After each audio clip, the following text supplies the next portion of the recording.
রাধে রাধে। যে একদিন অশ্বত্থামা প্রশ্ন করেছিল শ্রীকৃষ্ণর কাছে, কৃষ্ণ যে পক্ষে ভগবান রয় সে পক্ষে কি পরাজয় হয়?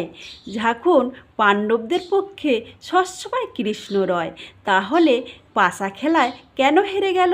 যখন পাশা খেলার আয়োজন হয়েছিল সেখানে আমি উপস্থিত ছিলাম। তখন যুধিষ্ঠির দাদা আমাকে বলেছিল তোমার এখানে প্রয়োজন নেই, আমরাই খেলে নেব। তখন আমার খুব অভিমান হয়েছিল, আমি চলে গেছিলাম। তারপরে দুঃশাসন তার বলল আমার হয়ে আমার শকুনি মামা খেলবে। তখন খেলার আগে আমাকে স্মরণ করেছিল, তাই যে আমার ডাকে তার কাছে আমি যাই, তাই আমি দুঃশাসনের পক্ষ নিয়েছিলাম। তাহলে দ্রৌপদীর বস্ত্রহরণ হওয়ার সময় অপমান হওয়ার পরে তুমি এলে কেন? শোনো, স্বামীর দিকে ভীষ্মর দিকে তাকিয়েছিল, কিন্তু আমার কথা ভুলে গেছিল। যখন আমার বাহু তুলে কৃষ্ণ বলে ডেকেছে তখন আমি রক্ষা করেছি। তাই প্রেম সে সবাই বলো রাধে রাধে।